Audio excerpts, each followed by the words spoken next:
global, ya. Ya. Ada yang pernah dengar nggak apa itu bineka? Pernah. Apa tuh? Bersatu, baca apa sih? Berbeda-beda tetapi dua. Berbeda-beda tetap satu. Dua. Contohnya apa tuh?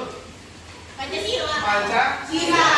Tapi kalau misalkan di dunia sekarang, di dunia seluruh dunia itu konsep itu masih berlaku nggak sih sebenarnya? Masih. Kok bisa masih berlaku kenapa? Karena masih berpedoman pada Pancasila. Nggak tahu sih. Karena kita banyak perbedaan. Karena pada dasarnya semua manusia itu Beda. jadi kan keragaman suku itu nggak hanya ada di Indonesia, tapi seluruh dunia. Di kalian punya teman yang kulitnya hitam nggak? Ada. Ada yang teman yang kulitnya putih? Ada. Ada yang suku Banjar? Ada. Ada aja semua terus ya.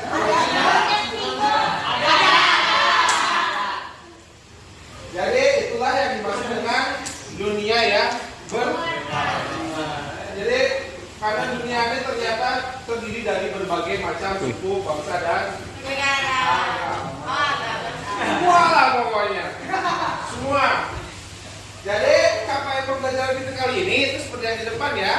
Setelah mempelajari ini diharapkan kalian itu mampu memahami pentingnya menerima perbedaan.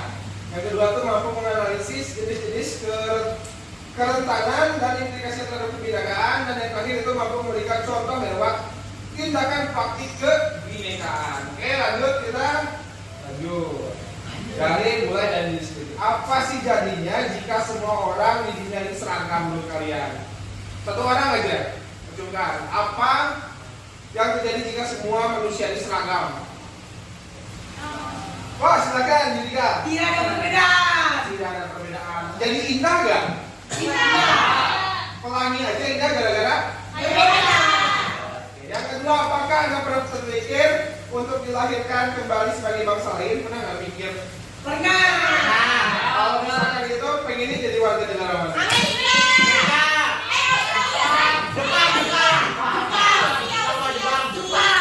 Saya tahu ya pikirannya ke Jepang banget. Terus menurut Anda apakah dunia saat ini damai-damai saja atau sebaliknya? Tidak. Tidak damai? Ya. Apa? Kenapa? Palestina. Mau perang. Ya, ternyata meskipun dunia ini berbeda, tapi ternyata masih ada beberapa golongan itu yang tidak bisa menerima yang namanya perbedaan. Tidak bisa menerima yang namanya perbedaan. Makanya kita sebagai orang Indonesia yang dididik secara Pancasila, Bhinneka Tunggal Ika, harusnya kita bisa menerima yang namanya perbedaan. Biar apa? Biar tercapai perdamaian dunia. Lanjut. Nah, sejak dulu kala manusia ini bermigrasi dari tempat asalnya menuju tempat yang baru untuk mencari kehidupan yang lebih baik. Itu tuh udah kodratnya manusia terus bermigrasi. Bahkan Indonesia aja menurut teori sejarah asal mulanya dari mana masyarakatnya orang-orangnya? Dari Afrika. Campuran itu. Campuran Amerika. Nggak ada Amerika. Nah, Campuran apa sih? India. ya pelajaran sejarah. Pelajaran sejarah. Campuran. Zaman dulu masyarakat Indonesia tuh konon katanya itu adalah keturunan dari Cina ketika kutub selatan, kutub utara itu mencair. Dan semenjak itu wilayah Indonesia banyak dikunjungi sama bangsa-bangsa lainnya kan. Ada bangsa Eropa, tadi kata si Nobel. Terus India kan, makanya ada agama Hindu di sini. Terus dari Arab juga banyak yang ke sini. Bahkan yang di kota ini aja nih, kalian ada yang suku Jawa di sini? Ada. Suku Banjar? Ada. Padahal yang aslinya suku apa? Jawa. Aslinya suku Dayak. Tapi kita bisa hidup rukun damai sini kan? Karena ya itu pada dasarnya manusia itu terus bermigrasi. Nah, sama berdapat manusia dari berbagai ras dan bangsa lain itu hidup berdampingan. Namun masih ada negara lain, nah ini ya salah satunya yang tidak bisa menerima yang namanya perbedaan. Makanya ada dua negara kalau sekarang di dunia itu Sebenarnya mungkin lebih dari 2 negara ya. Yang berperang tuh yang pertama itu adalah Rusia sama Palestina. Ukraina, Palestina sama Israel. Padahal ada juga tuh di Asia Tenggara, yaitu yang orang Uighur di Kamboja, ya kan? Terus juga diskriminasi agama Islam di India. Itu kan banyak. Sebenarnya masalah-masalah perbedaan itu banyak. Hanya saja memang tidak semua negara bisa menyikapinya dengan baik, dengan damai. Jadi kalau di Indonesia menurut kalian udah bagus gak sih menyikapinya? Belum. Kenapa belum? Masih ada perbedaan, masih suka rasis. Ada kala masih suka rasis ya. Ya. Nah, di momen-momen tertentu biasanya di dekat-dekat Lingkungan. pilpres ya. Ayah. Tapi kita sebagai orang yang terpelajar jangan sampai terpengaruh sama hal-hal yang hal-hal tersebut yang negatif tersebut jangan sampai terpengaruh. Gitu, oke? Lanjut, oke lanjut ya. Ke nonton video nih, nonton video dulu. Baik. Ini videonya bagus ya untuk mengetahui asal mula kita yang sebenarnya. Beneran soalnya?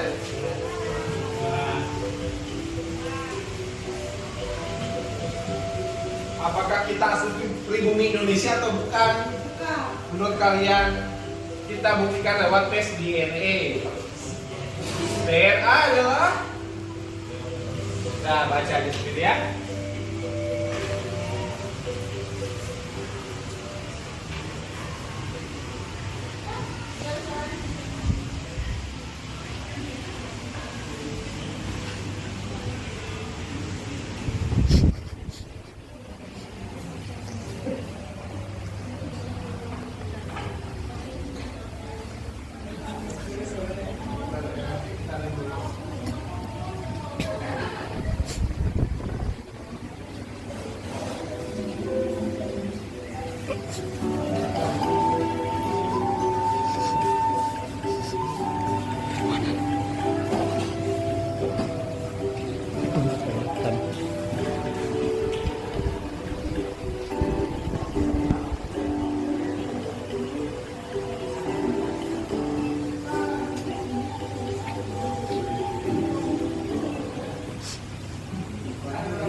Putaran selanjutnya baru nih ya, tes DNA.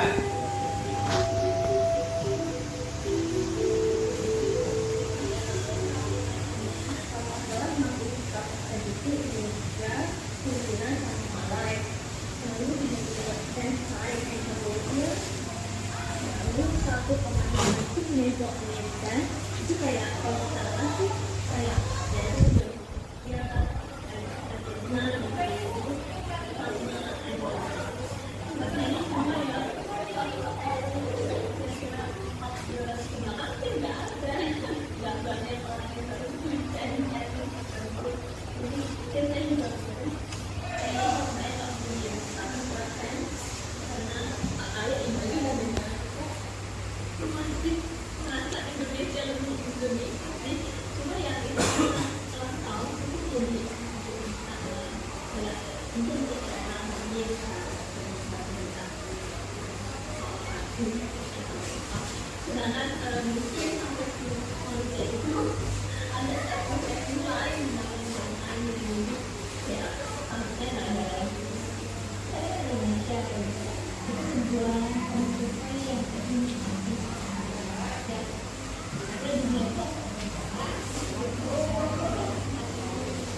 Ya sudah ya. Nah, jadi ternyata bahkan Najwa aja, bahkan mungkin dalam diri kalian aja, kalau misalkan kalian tes DNA tuh mungkin nggak 100% orang Indonesia. Mungkin ada Mesopotamia, bahkan Najwa Shihab aja tadi justru dalam Arabnya di DNA itu lebih sedikit dibandingkan Indonesia yang lebih banyak, cenderung lebih banyak kan seperti itu. Artinya misalkan Yudika nih kalau misalkan dites DNA, mungkin aja dia tuh lebih banyak Iya. India Jepangnya. Atau si Sen lebih banyak Afrikanya mungkin kan. Lalu putih dan sebagainya. Artinya sebenarnya udah gak zaman lagi kalau kita membahas soal rasis atau rasialisme itu udah gak penting lagi lah kita harus rasis ke orang lain. Makanya kalau misalkan ada orang yang rasis tuh kita harus bisa ingatkan jangan seperti itu. Nah ini ya, ini adalah ragam-ragam manusia, bangsa dan bahasa. Nah di dunia ini terdapat 77 miliar penduduk dan kurang lebih ada 6.500 bahasa. Kan di dalam 5 benua tuh ada 197 negara dan ternyata agama yang dianut tuh agama dan kepercayaan itu sekitar ada 4.200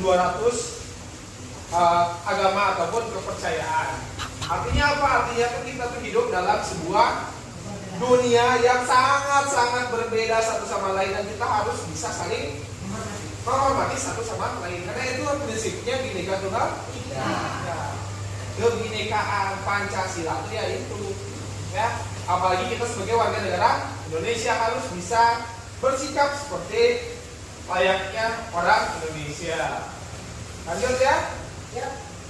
Keragaman pemikiran, pandangan, pergaulan akan memperkaya cara kita dalam berpikir dan bijak dalam bertindak. Makanya kalau misalkan ada orang-orang yang tak suka sama suku tertentu, itu artinya adalah orang yang kurang gaul, kurang jauh mainnya.